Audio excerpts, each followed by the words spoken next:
Hi hello ಎಲ್ಲರಿಗೂ ನಮಸ್ಕಾರ. Welcome back to my YouTube channel. ದಯವಿಟ್ಟು ನಮ್ಮ ವಿಡಿಯೋನ ಫಸ್ಟ್ ಟೈಮ್ ನೋಡ್ತಿದ್ರೆ ದಯವಿಟ್ಟು ಸಬ್ಸ್ಕ್ರೈಬ್ ಮಾಡ್ಕೊಂಡು ನೋಡಿ. ಯಾಕೆಂದ್ರೆ ಡೈಲಿ ವಿಡಿಯೋಗಳು ಅಪ್ಲೋಡ್ ಮಾಡ್ತಾ ಇರ್ತೀವಿ.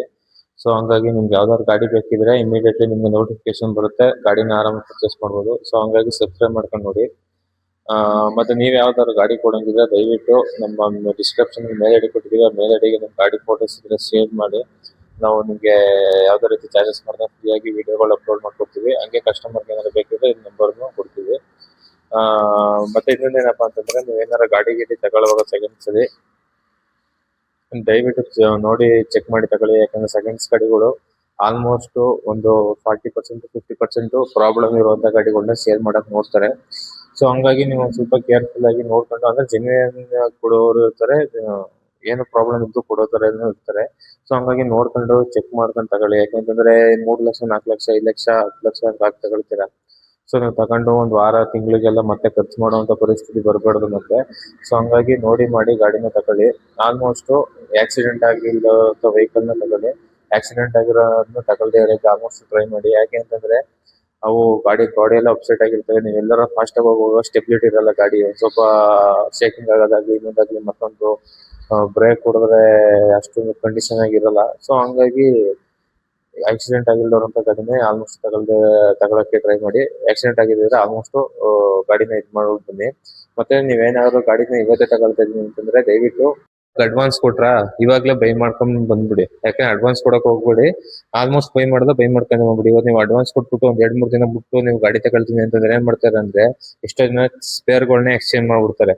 ಇವತ್ತು ಅಡ್ವಾನ್ಸ್ ಕೊಟ್ಬಿಟ್ಟು ನೀವು ಸಂಜೆ ಹೋಗಿರ್ತಾರ, ನಾಳೆ ಅಷ್ಟೊಳಗೆ ಒಂದು ಸ್ಪೇರ್ ಎಕ್ಸ್ಚೇಂಜ್ ಮಾಡಿ ಗಾಡಿನ ಕೊಡುವಂತ ಚಾನ್ಸಸ್ ಇರುತ್ತೆ. ಸೊ ಹಂಗಾಗಿ ನೀವು ಅವತ್ ಮಾತಾಡ್ಕೊಂಡು ಅವತ್ತೇ ವೆಹಿಕಲ್ ಇಟ್ಕೊಂಡ್ಬಿಟ್ರೆ ತುಂಬಾ ಒಳ್ಳೇದು.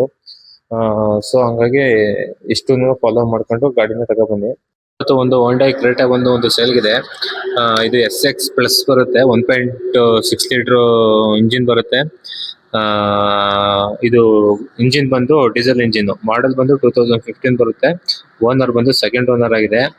ಟ್ರಾನ್ಸ್ಮಿಷನ್ ಬಂದು ಆಟೋಮೆಟಿಕ್ ಇದೆ, ಮ್ಯಾನುವಲ್ ಎಲ್ಲ ಆಟೋಮೆಟಿಕ್. ಮತ್ತೆ ಇದು ಪುಷ್ ಬಟನ್ ಸ್ಟಾರ್ಟ್ ಬರುತ್ತೆ. ಮತ್ತೆ ಯಾವ್ದೇ ರೀತಿ ಸಂದ್ರೂಫ್ ಆಗ್ಲಿ ಇನ್ನೊಂದಾಗ್ಲಿ ಏನಿಲ್ಲ. ಕಂಪ್ನಿಯಿಂದ ಏನ್ ಸಿಸ್ಟಮ್ ಕೊಟ್ಟಿದ್ದಾರೆ ಅದೇ ಸಿಸ್ಟಮ್ ಇದೆ. ಮತ್ತೆ ಫ್ರಂಟ್ ಫಾಗ್ ಲ್ಯಾಂಪ್ ಇದೆ, LED ಬಲ್ಪ್ ಇದೆ. ಅದು ಕಂಪ್ನಿ ಏನ್ ಕೊಟ್ಟಿದ್ದಾರೆ ಅದೇನೆ, ಎಕ್ಸ್ಟ್ರಾ ಯಾವ್ದು ಏನು ಹಾಕ್ಸಿಲ್ಲ. ಇನ್ನು ಒಳಗಡೆ ಕಂಪ್ನಿಯಿಂದ ಫ್ಯಾಬ್ರಿಕ್ ಸೀಟ್ ಏನ್ ಕೊಟ್ಟಿದ್ದಾರೆ ಅದೇ ಸೀಟ್ ಅಲ್ಲಿ ಇದೆ. ಅಂದ್ರೆ ಇವಾಗ ರೀಸೆಂಟ್ ಆಗಿ ರಿಮೂವ್ ಮಾಡಿರೋದಂತ, ಒಳಗಡೆ ಮೇಲ್ಗಡೆ ಇನ್ನೊಂದು ಸೀಟ್ ಕವರ್ ಇರುತ್ತೆ, ರಿಮೂವ್ ಮಾಡಿದ್ದಾರೆ. ಕಂಪ್ನಿ ಏನ್ ಕೊಟ್ಟಿದ್ದಾರೆ ಅದೇ ಸೀಟ್ ಕವರ್ ಇದೆ. ಮತ್ತೆ ಆಕ್ಸಿಡೆಂಟ್ ಫ್ರೀ ವೆಹಿಕಲ್ ಅಂತ ಹೇಳ್ತಾ ಇದ್ದಾರೆ. ನೀವೊಂದ್ಸಲಿ ಚೆಕ್ ಮಾಡಿ ತಗೊಂಡ್ರೆ ಒಳ್ಳೇದು.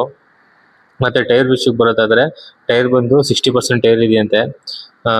ನಿಮ್ಗೆ ಏನಾದ್ರು ಗಾಡಿ ಏನಾದ್ರು ಇಷ್ಟ ಆಯ್ತು ಇದಾಯ್ತು ಅಂತಂದ್ರೆ ಒಂದ್ ಸ್ವಲ್ಪ ಟೈರ್ ಇನ್ನೊಂದ್ ಸ್ವಲ್ಪ ಕಂಡೀಷನ್ ಹಂಗೈತೆ ಏನು ಅಂತ ಒಂದ್ ಸ್ವಲ್ಪ ನೀಟಾಗಿ ಚೆಕ್ ಮಾಡ್ಕೊಳ್ಳಿ. ಯಾಕಂದ್ರೆ ಸೆಕೆಂಡ್ಸ್ ಟೈರ್ ಹಾಕ್ಸಿರುವಂತ ಚಾನ್ಸಸ್ ತುಂಬಾ ಇರುತ್ತೆ. ಸೊ 60% ಹೇಳ್ತಾ ಇದಾರೆ. ಸೊ ನೀವು ಒಂದ್ಸಲ ಚೆಕ್ ಮಾಡಿ ತಗೊಳ್ಳಿ. ಮ್ಯಾಗ್ ವೀಲ್ ಅಷ್ಟೇ, ಕಂಪ್ನಿ ಏನ್ ಕೊಟ್ಟಿದ್ದಾರೆ ಅದೇ ಮ್ಯಾಗ್ ವೀಲ್ ಇದೆ. ಮತ್ತೆ ಇನ್ನೊಂದು ಸ್ಪೇರ್ ವೀಲ್ ಬಂದು ಅದು ಬಂದು 80% ಇದೆ ಅಂತೆ ಟೈರು. ಅದನ್ನ ಒಂದ್ಸಲ ನೀವು ಚೆಕ್ ಮಾಡ್ಕೊಂಡು ತಗೊಳ್ಳಿ. ಮತ್ತೆ ಇನ್ನೊಂದು ನೆಕ್ಸ್ಟ್ ಬಂದು ಇದಕ್ಕೆ 2015 ಮಾಡಲಾಗಿರೋದ್ರಿಂದ ಲೋನ್ ಕೂಡ ಆಗುತ್ತೆ. ಸರ್ ಇದು ಮತ್ತೆ ಇನ್ನೊಂದು ಕಿಲೋಮೀಟರ್ ಒಂದು ಹೇಳಿಲ್ಲ ನಿಮ್ಗೆ, ಇದು ಬಂದು 70,000 ಕಿಲೋಮೀಟರ್ ಓಡಿದೆಯಂತೆ. ಮತ್ತೆ ಇದಕ್ಕೆ ಲೋನ್ ಕೂಡ ಆಗುತ್ತೆ. ನಿಮ್ಗೆ ಲೋನ್ ಬೇಕು ಅಂತ ಅರೌಂಡ್ ಅವ್ರಿಗೂ ಇವರು ಓನರ್ ಪ್ರೈಸ್ ಹೇಳ್ತಾ ಇರುವಂತ ಪ್ರೈಸ್ ಬಂದು 20,000 ಹೇಳ್ತಾ ಇದ್ದಾರೆ. ಸೊ ನೀವು ಒಂದ್ ಸ್ವಲ್ಪ ನೆಗೋಷಿಯಬಲ್ ಮಾಡಿಸ್ಕೊಂಡು ಒಂದು 6,70,000 ಆ ತರ ಬಂತು ಅಂತಂದ್ರೆ ಏನು ಒಂದು 2 ಲ್ಯಾಕ್ ಡೌನ್ ಪೇಮೆಂಟ್ ಮಾಡಿದ್ರೆ ಬ್ಯಾಲೆನ್ಸ್ ಅಮೌಂಟ್ ನಾವು ಲೋನ್ ಮಾಡಿಸ್ಕೊಡ್ತೀವಿ. ಯಾವುದೇ ರೀತಿ ಕಮಿಷನ್ ಆಗಲಿ ಇನ್ನೊಂದಾಗ್ಲಿ ಏನಿಲ್ಲ. ಕೆಲವೊಂದು ಡಾಕ್ಯುಮೆಂಟ್ ರಿಕ್ವೈರ್ಮೆಂಟ್ ಇರುತ್ತೆ, ಅದು ಕೊಟ್ರೆ ಇಮಿಡಿಯೇಟ್ಲಿ ಲೋನ್ ಮಾಡಿಸ್ಕೊಡ್ತೀವಿ. ಸೊ ಮತ್ತೆ ಆಕ್ಸಿಡೆಂಟ್ ಆಗಿದೆ ಮತ್ತೆ ಇಂಜಿನ್ ಯಾವ ತರ ಕಂಡೀಷನ್ ಇದೆ ಒಂದ್ ಸ್ವಲ್ಪ ನೀಟಾಗಿ ಚೆಕ್ ಮಾಡ್ಕೊಳ್ಳಿ. ಅದು ಹೊಸೊಬ್ರು ಗಾಡಿ ತಗೊಳಕ್ ಹೋಗ್ತಾ ಇರ್ಬೇಕಾದ್ರೆ ಒಂದಷ್ಟು ಪಾಯಿಂಟ್ಗಳು ಹೇಳ್ತೀನಿ, ಅದೆಲ್ಲ ನೀಟಾಗಿ ಚೆಕ್ ಮಾಡ್ಕೊಂಡು ಗಾಡಿನ ತಗೊಬನ್ನಿ. ಫಸ್ಟ್ ಬಂದು ಏನ್ ಚೆಕ್ ಮಾಡಬೇಕಪ್ಪ ಅಂತಂದ್ರೆ ವಾನೆಟ್ ಓಪನ್ ಮಾಡ್ಕೊಂಡು ಇಂಜಿನ್ ಸ್ಟಾರ್ಟ್ ಮಾಡ್ಕೊಳ್ಳಿ. ಇಂಜಿನ್ ಸ್ಟಾರ್ಟ್ ಮಾಡ್ಕೊಂಡು ಗಾಡಿನ ಒಂದ್ ಸ್ವಲ್ಪ ರೈಸ್ ಮಾಡಿ ಆಯಿಲ್ ಫಿಲ್ ಮಾಡುವಂತ ಕ್ಯಾಪ್ ಓಪನ್ ಮಾಡಿ ನೋಡಿ, ಅಲ್ಲಿ ಆಯಿಲ್ ಸ್ಪ್ರೆಡ್ ಆಗ್ತಿದೆ ಅಂತ ನೋಡಿ. ಇಲ್ಲ ಅಂತಂದ್ರೆ ಆಯಿಲ್ ಗೇಜ್ ಇರುತ್ತಲ್ಲ, ಆಯಿಲ್ ಗೇಜ್ ಓಪನ್ ಮಾಡಿ ಅದ್ರಲ್ಲಿ ಸ್ಮೋಕ್ ಬರ್ತಿದೆ ಅಂತ ನೋಡಿ. ಇದ್ರಲ್ಲಿ ಯಾವ್ದಾದ್ರು ಒಂದ್ ಪ್ರಾಬ್ಲಮ್ ಬರ್ತಿದ್ರು ಗಾಡಿ ತಗೊಳಕ್ ಹೋಗ್ಬೇಡಿ. ಇಲ್ಲ ಎರಡು ಬರ್ತಿದೆ ಅಂದ್ರೆ ಮುಟ್ಟಕ್ಕೆ ಹೋಗ್ಬೇಡಿ ಗಾಡಿನ, ಅಲ್ಲೇ ಬಿಟ್ಬಿಟ್ಟು ಬಂದ್ಬಿಡಿ. ಯಾಕೆಂತಂದ್ರೆ ಅದು ಹೆವಿ ಇಂಜಿನ್ ಕೆಲ್ಸಕ್ಕೆ ಬರುತ್ತೆ. ಅಂದ್ರೆ 50-1 ಲಕ್ಷ ಆ ತರ ಎಲ್ಲ ಖರ್ಚು ಬೀಳುತ್ತೆ. ಸೊ ಹಂಗಾಗಿ ಆ ತರ ಏನಾದ್ರು ಪ್ರಾಬ್ಲಮ್ ಇತ್ತು ಅಂತಂದ್ರೆ ತಗೊಳಕ್ಕೆ ಹೋಗ್ಬಿಡಿ ಗಾಡಿನ. ಇನ್ನು ನೆಕ್ಸ್ಟ್ ಬಂದು ಫ್ರಂಟ್ ಎಲ್ಲ ಗಾಡಿ ಚೆಕ್ ಮಾಡಿ ಸಣ್ಣ ಪುಟ್ಟ ಆಕ್ಸಿಡೆಂಟ್ ಆಗಿದೆ ಅನ್ನೋದು. ಯಾಕೆಂದ್ರೆ ಮೇನ್ ಬಂಪರ್ ಹೋಲ್ಡರ್ ಚೆಕ್ ಮಾಡಿ, ಬಂಪರ್ ಹೋಲ್ಡರ್ ಅಲ್ಲೇ ಬಂಪರ್ ಕೂತಿದ್ಯಾ ಅಂತ. ಯಾಕಂದ್ರೆ ಸ್ಕ್ರೂಗಳು ಹಾಕ್ಬಿಟ್ಟು ಬಂಪರ್ ನೇರದಲ್ಲೇ ಟಿಂಕರಿಂಗ್ ಮಾಡಿ ನಿಲ್ಸ್ಬಿಡ್ತಾರೆ. ಅದಕ್ಕೋಸ್ಕರ ಒಂದ್ ಸ್ವಲ್ಪ ಚೆಕ್ ಮಾಡ್ಕೊಂಡು ತಗೊಳ್ಳಿ, ಬಂಪರ್ ಹೋಲ್ಡರ್ ಅಲ್ಲಿ ಬಂಪರ್ ಕೂತಿದ್ಯಾ ಅಂತ. ಇಲ್ಲ ಬಂಪರ್ ಹೋಲ್ಡರ್ ಅಲ್ಲಿ ಕೂತಿದ್ರು ಸ್ವಲ್ಪ ನೀಟಾಗಿ ಅಲ್ಲೂ ಚೆಕ್ ಮಾಡ್ಕೊಳ್ಳಿ. ಆಕ್ಸಿಡೆಂಟ್ ಆಗಿರೋ ರಿಪ್ಲೇಸ್ಮೆಂಟ್ ಮಾಡಿರ್ತಾರೆ. ಸೊ ಹಂಗಾಗಿ ಬಂಪರ್ ಒಂದ್ ಸ್ವಲ್ಪ ಚೆಕ್ ಮಾಡ್ಕೊಂಡ್ರೆ ಗೊತ್ತಾಗುತ್ತೆ ಆಕ್ಸಿಡೆಂಟ್ ಆಗಿದೆಯೋ ಏನು ಅಂತ. ಅಕಸ್ಮಾತ್ ಟಿಂಕರಿಂಗ್ ಏನಾದ್ರು ಬಂಪರ್ ಅಲ್ಲಿ ಆಗಿತ್ತು ಅಂತಂದ್ರೆ ಆಕ್ಸಿಡೆಂಟ್ ಆಗಿರುತ್ತೆ ಅಂತ. ಬಟ್ ಏನು ರೀಸನ್ ಆಗಿದೆ ಅದೆಲ್ಲ ಕೇಳ್ಕೊಂಡು ನಿಮ್ಗೆ ಇಷ್ಟ ಆಯ್ತು ಅಂದ್ರೆ ತಗೊಳ್ಳಿ, ಇಲ್ಲ ಅಂದ್ರೆ ಬೇಡ.